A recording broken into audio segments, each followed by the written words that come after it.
सोचिए आप दुनिया के एक ऐसे कोने में खड़े हैं जहां इंसानों का नामो निशान नहीं। चारों तरफ बस बर्फीली हवाएं, ऊंची ऊंची चट्टानें और समुद्र का शोर। यह जगह प्लेनेट के बिल्कुल आखिरी छोर पर है, अंटार्कटिका से बस कुछ ही दूर। यहाँ आपको पेंगुइन्स मिलेंगे, सी लायंस मिलेंगे, आसमान में उड़ते सी बर्ड्स मिलेंगे। लेकिन एक चीज़ है जो यहाँ नहीं मिलनी चाहिए, पर वो मिलती है। एक नहीं, दो नहीं, बल्कि लगभग 4000। और यह कोई आम भेड़ें नहीं है। यह फार्म पर दिखने वाली भेड़ों से 3 से 4 गुना बड़ी है। ऐसा इसलिए क्योंकि इनके शरीर पर इतना ज़्यादा ऊन है कि इनका आधे से ज़्यादा वजन तो सिर्फ ऊन का है।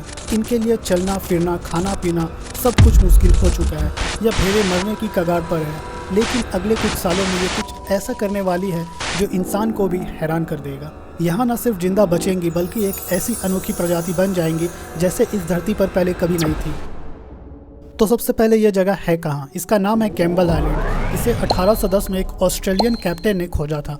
शुरू में यहाँ सी लायंस और वेल्स का शिकार होता था। फिर 1896 में इस आइलैंड को न्यूजीलैंड के पॉस्चर सिस्टम यानी चारगाह सिस्टम में शामिल कर लिया गया। इसका मतलब था कि कोई भी सरकारी ज़मीन का एक हिस्सा रेंट पर ले सकता है, वहाँ अपने पशु चरा सकता है और थोड़े टाइम के लिए उसका मालिक बन सकता है। कैम्बल आइलैंड की किस्मत में यही लिखा था। सबसे पहले गॉर्डन नाम का एक शख्स ने यहाँ 400 भेड़ें भेजी, लेकिन उनका काम चला नहीं। फिर 1900 के बाद कैप्टन टकर ने इस आइलैंड को खरीदा और उन्होंने यहाँ शिप फार्मिंग को सीरियसली लेने का फैसला किया। उन्होंने कम से कम 3 बार हजारों भेड़ें इस आइलैंड पर भेजी। रिकॉर्ड्स के मुताबिक इनमें से ज़्यादा मरीनो ब्रीड की भेड़ें थी जो अपने बेहतरीन ऊन के लिए जाने जाती है। धीरे धीरे आइलैंड पर भेड़ों की संख्या 4000 तक पहुंच गई और उनके लिए यह जगह एक जन्नत जैसी थी। यहाँ मेगा हर्ब्स जैसे खास पौधे थे और उनके लिए बहुत टेस्टी और न्यूट्रिशियस थे। सब कुछ अच्छा चल रहा था और 1913 तक भेड़ों की आबादी बढ़कर 7000 से 8000 तक हो गई। एक भयानक फैसला भेड़ों को मरने के लिए छोड़ा गया, लेकिन हर अच्छी चीज़ का अंत होता है। इतनी सारी भेड़ों ने आइलैंड की वेजिटेशंस यानी घास फूस को तेज़ी से ख़त्म करना शुरू कर दिया। जब खाना कम होने लगा तो भेड़ों की संख्या भी गिरने लगी। साथ ही इस काम में लगे लोगों का फाइनेंशियल लॉस भी बढ़ रहा था। और फिर साल आया 1931। इस साल उन भेड़ों के मालिक ने उन्हें पूरी तरह से आइलैंड पर लावारिस छोड़ दिया। उन्होंने वापस आने की जहमत ही नहीं की। उस वक्त तक भेड़ों की संख्या घटकर 4000 रह गई थी, लेकिन एक अनजान आइलैंड के लिए यह भी बहुत ज़्यादा थी। और सिर्फ भेड़ें ही नहीं, वहाँ काम करने वाले मजदूर को भी 2 साल तक अकेला छोड़ दिया गया था। उनके पास सिविलाइजेशन तक वापस आने के लिए कोई बोट नहीं थी। बड़ी मुश्किल से 2 साल बाद जब सरकार ने उन्हें लेने के लिए बोट भेजी तो उनके 2 साल की मेहनत से काटे गए ऊन की कीमत बोट के किराए से भी कम निकली। उन मजदूरों को अपनी मेहनत का एक पैसा नहीं मिला। खैर, अब हजारों भेड़ें उस वीरान आइलैंड पर बिल्कुल अकेली थी और यह वह भेड़ें थी जिन्हें इंसानी देखभाल के बिना जीने के लिए बनाया ही नहीं गया था। जिंदगी की जंग, कुदरत का सबसे बड़ा इम्तिहान आपको यह समझाना होगा कि डोमेस्टिक शिप यानी पालतू भेड़ें जंगली भेड़ों से बहुत अलग होती है। हजारों साल पहले इंसान ने उनके वाइल्ड एंसेस्टर्स मोफलांस को पालतू बनाया था।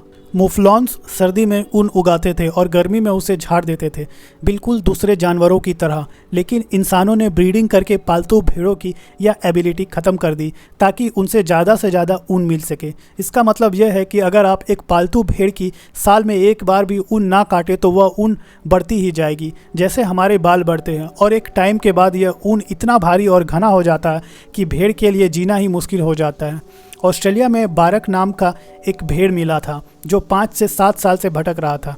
जब उसे बचाया गया तो उसके शरीर पर इतना ऊन था कि वह ठीक से देख भी नहीं पा रहा था, चल नहीं पा रहा था और भूख प्यास से मरने वाला था। कैम्बल आइलैंड की हजारों भेड़ों का यही हाल होने वाला था।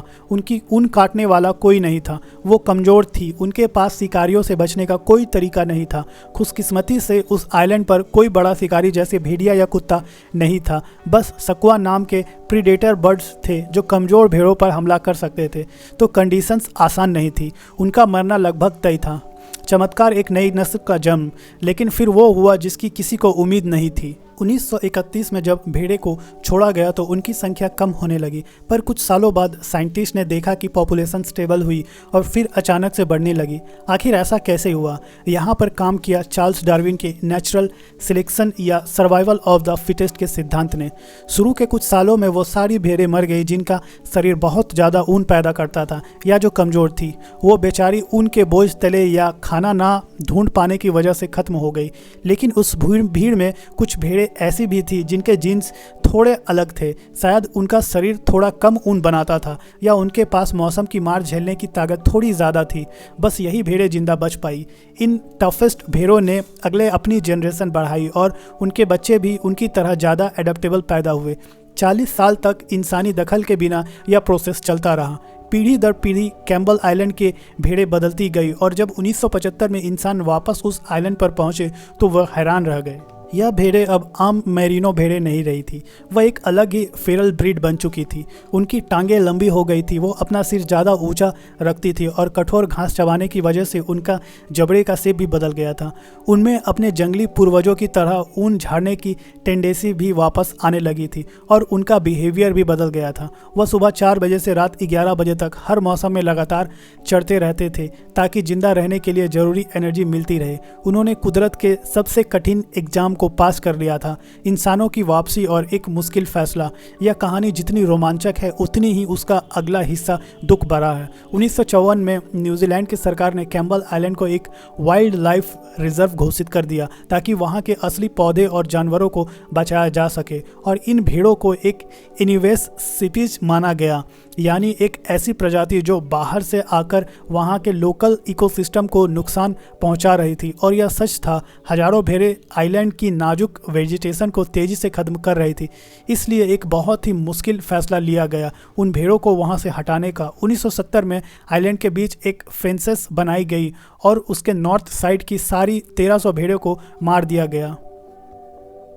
आने वाले सालों में बाकी बचे भेड़ों को भी कॉलिंग के जरिए ख़त्म कर दिया गया।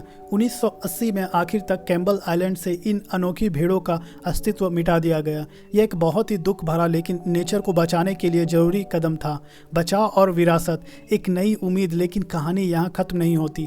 सभी भेड़े मारे नहीं गए। 1975 में एक रेस्क्यू टीम वहाँ गई और उन्होंने 10 सबसे सेहतमंद भेड़ों को जिंदा पकड़ लिया ताकि उनकी इस यूनिक ब्लड लाइन को बचाया जा सके। उन्हें पकड़ना आसान नहीं था। यह भेड़ें अब जंगली बन चुकी थी और इंसानों पर हमला भी कर रही थी। साइंटिस्ट ने साटिया विस्लस का इस्तेमाल करके उन्हें इकट्ठा किया और फिर उन 10 भेड़ों को अपने कंधों पर उठाकर लगभग 2 किलोमीटर नीचे शिप तक लाए। इन्हीं 10 भेड़ों के वंशज आज भी न्यूजीलैंड में कैपिविटी में जिंदा है। वो उस अनोखी एवोल्यूशनरी जर्नी की जीती जागती निशानी है। दुर्भाग्य से 2017 में इनमें से 5 भेड़ों को किसी ने चुरा कर मार दिया, जिसके बाद इनकी संख्या सिर्फ 30 रह गई। यह भेड़ें इंसान के लिए अनमोल हैं क्योंकि इनका जेनेटिक मेकअप पूरी दुनिया में सबसे अलग है। क्या होता अगर उन भेड़ों को उस आइलैंड पर ही रहने दिया जाता? शायद हजारों साल बाद वो सच में एक बिल्कुल नई स्पीसीज बन जाती। जैसे ऑस्ट्रेलिया के कंगू आइलैंड पर आम कंगूस से अलग एक नई तरह के कंगू विकसित हुए। लेकिन यह अब एक ऐसी कहानी है जिसका जवाब हमें कभी नहीं मिलेगा। आपको कैम्बल आइलैंड की इन भेड़ों की यह अद्भुत कहानी कैसे लगी, हमें कमेंट सेक्शन में ज़रूर बताएं। अगर वीडियो पसंद आया हो तो इसे लाइक करें, अपने दोस्तों के साथ शेयर करें और हमारे चैनल को सब्सक्राइब करना ना भूलें। मिलते हैं अगले वीडियो में एक और ऐसी ही हैरान कर देने वाली कहानी के साथ। धन्यवाद।